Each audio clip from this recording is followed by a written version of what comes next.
In our first service, we often read from the New Revised Standard Version, but today there's just no translation, especially when you're talking about some Old Testament readings, than the King James Version. So we have the King James Version today on a scripture from Isaiah chapter 40.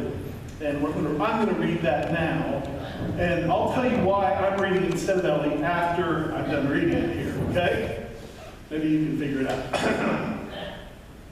Hast thou not known? Hast thou not heard that the everlasting God, the Lord, the Creator of the ends of the earth, fainteth not, neither is he weary? There is no searching his understanding. He giveth power to the faint, and to them that have no might he increaseth strength. Even the youths shall faint and be weary, and the young men shall utterly fall. But they that wait upon the Lord shall renew their strength. They shall mount up with wings as eagles. They shall run and not be weary. They shall walk and not faint. May God add his blessings to the reading of the Word. I'm sure that last line is familiar to many of you, the last part of that scripture. Oh, and about Ellie, King James Version. Now, here's the thing. You notice he giveth, right? He leadeth. There's no TH in Spanish. Nope, doesn't exist. No TH, so I get to do the THs, right? Is that right, Ellie? Yeah, that's right. So that's, yeah, they're tough. Those THs are tough. They're tough even when you speak English, I tell you. They that wait upon the Lord. All right, well, I do want to talk about this idea of waiting, and it's something that we're not terribly good at today.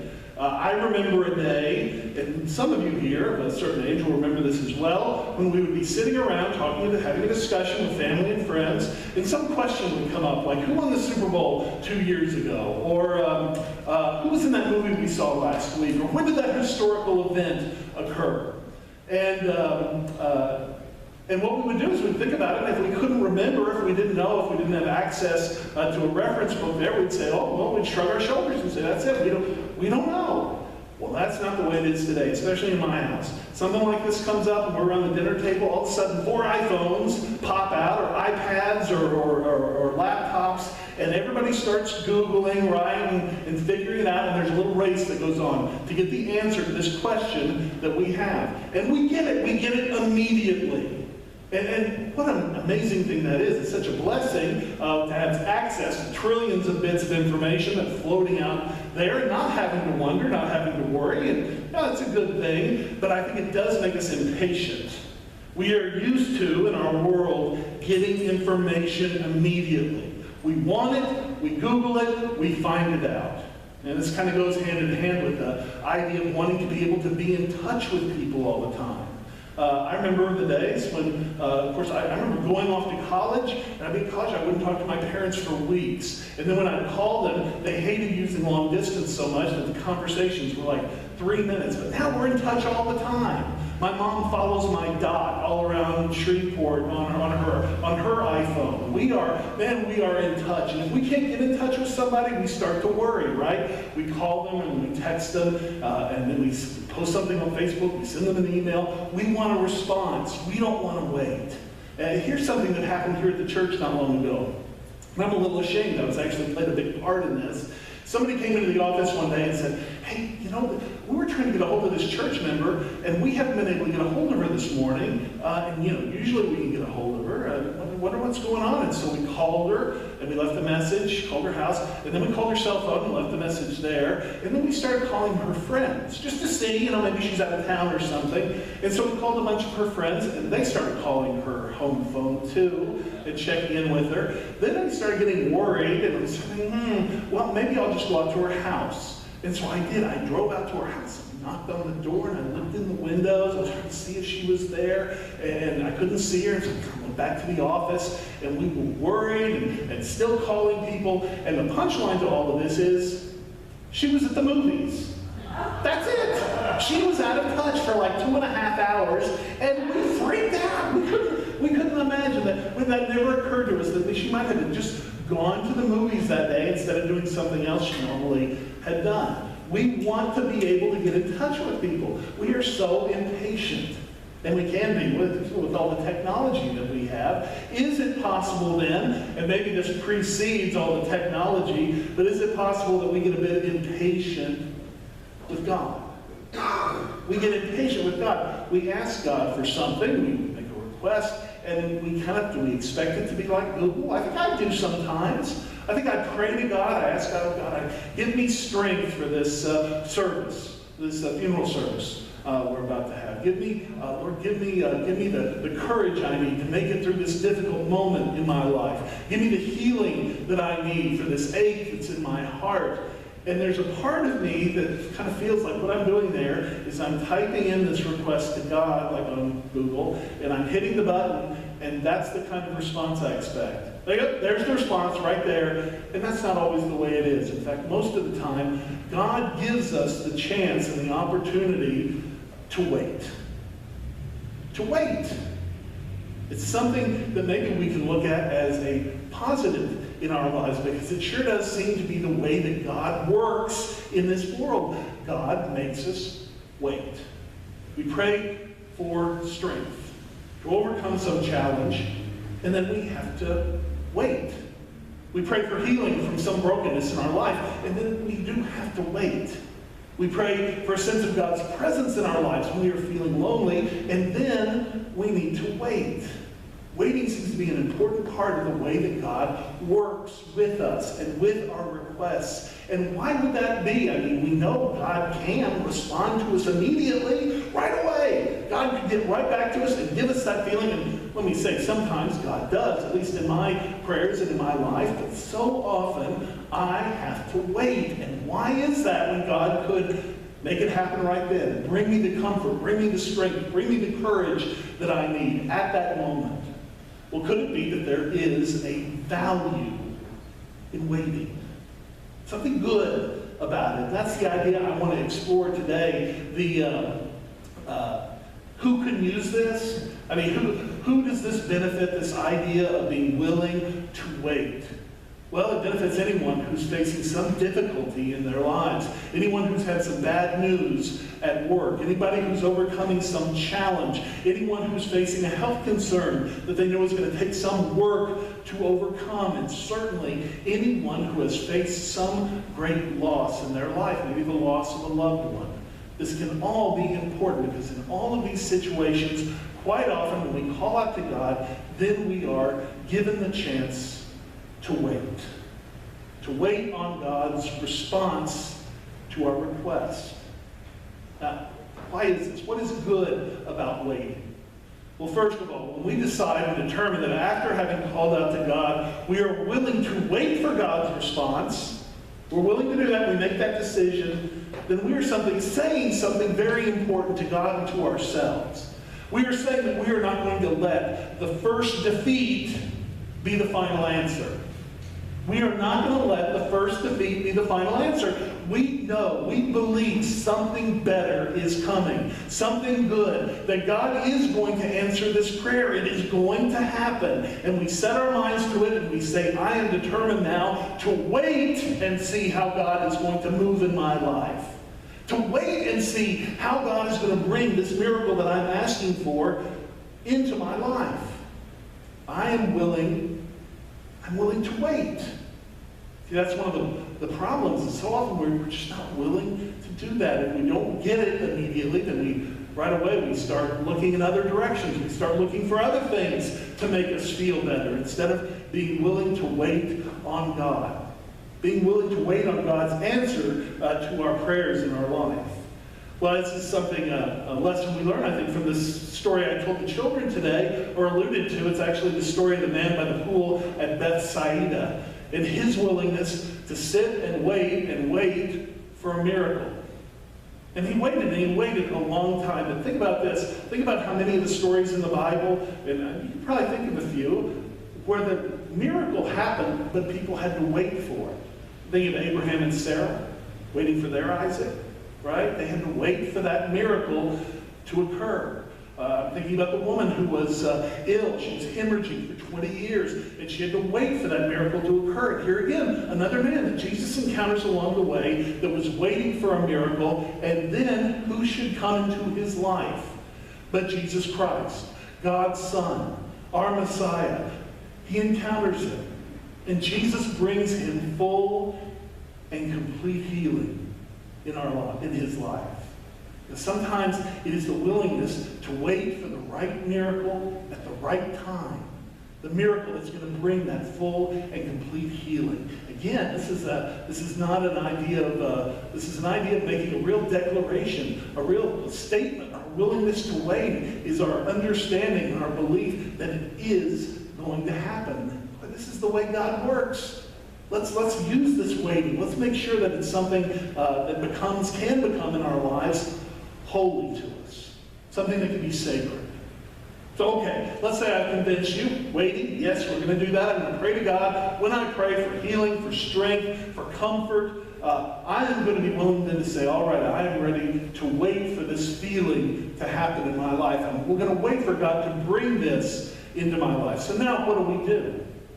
Well, I tell you, one thing we definitely do not want to do is to lock ourselves away.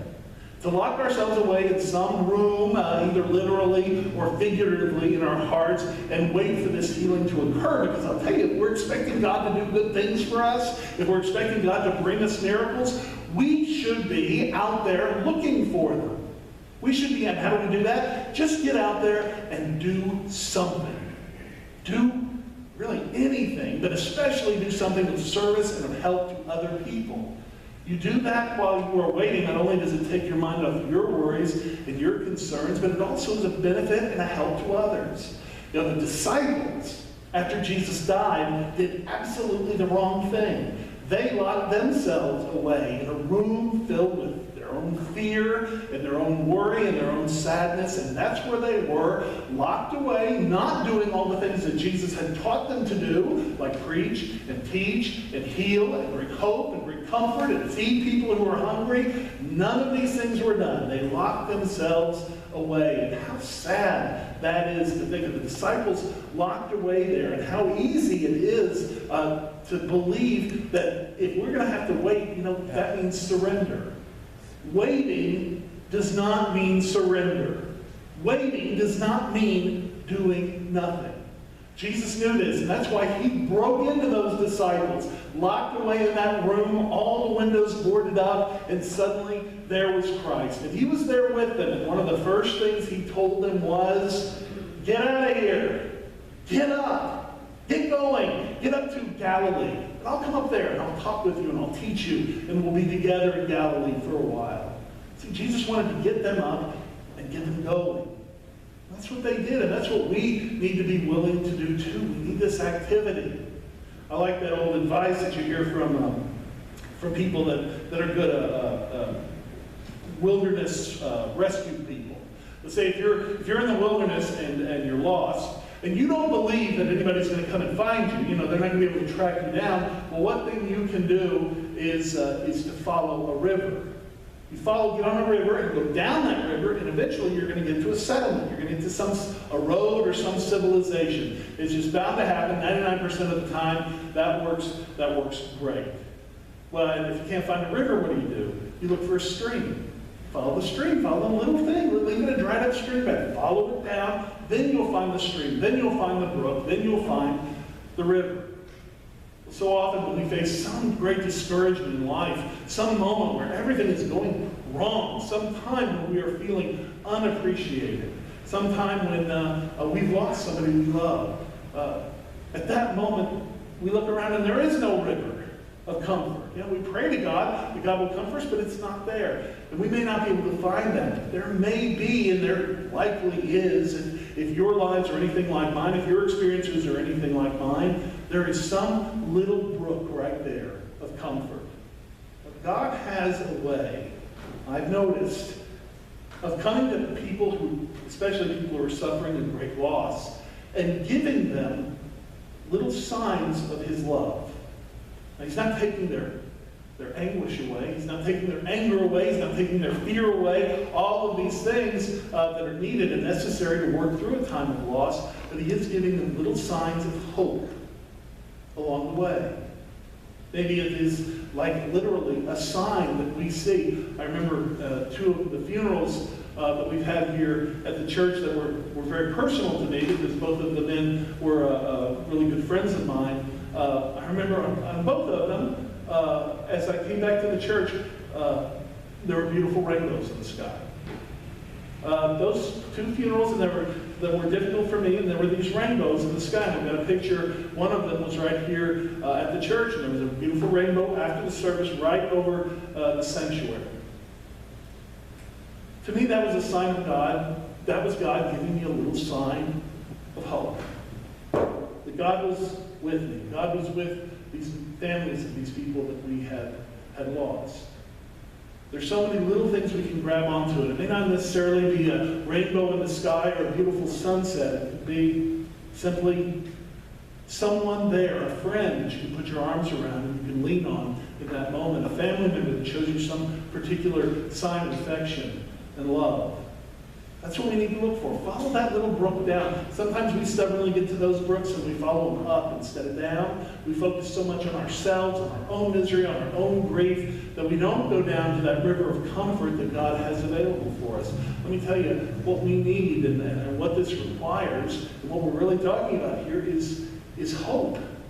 It's the willingness to know that there is a brook that leads to a river, that leads to healing in our lives.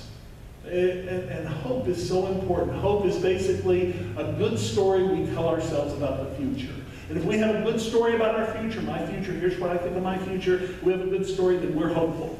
If we have a negative story, a bad story, a tragic story about our future, we are not hopeful. We have to have hope. We have to have belief. As important as action is, attitude is even more important. You have to believe it's going to happen. You have to believe God is with you. And the way that happens, hope, comes from faith. The faith that we are in God's hands. The faith that we are God's children. The faith that nothing in all creation will separate us from the love of God. That kind of faith leads us to the hope we need to overcome anything. So friends, travel with faith and travel with hope. And no matter the obstacle that comes your way, you're going to feel that God is with you. Even at the very beginning, as you pray for God's help, you're going to sense that in your life, that you have this faith and this hope. If we are just but willing to wait upon the Lord, then no matter the obstacle we face, eventually, with God's help, we will mount up with wings as eagles. We will run and not be weary. We will walk and never faint. To that I say, praise be to God and amen. Let's bow in prayer. Loving God, we do know that obstacles are going to come our way. Difficulties, times of sadness. Loving God, thank you for always being available to hear our prayers, to hear us cry out to you. And thank you for the sure knowledge that you know and that you understand the suffering that we are going through. Loving God, help us to feel your presence in our lives during those difficult times. But Lord, if our prayers are not answered immediately, help us also have the patience to know that you are with us. Help us to stay active and busy. Help us to be out there in the world, looking for the miracles that you're going to be offering to us. And Lord, help us always to have faith and have hope. Dear Lord, as we come to this table today, this table of faith, this table of great hope, we know that as Christ came to this table with his disciples, he had a huge obstacle in front of him, his death on the cross. Loving God, we know that he came with the faith that you would make it all well. And Lord, we come here today to celebrate the fact that you kept that promise. Lord, as we come here, we ask that you bless these elements of bread and cup to the nourishment of our bodies and the nourishment of our spirits. Lord, right now, if we're feeling low in our lives on faith, if we're feeling low on hope, may this nourishment that we receive here today revive us, so that we can go out into this world and soar with wings as eagles. It is in Jesus Christ's name we pray. Amen.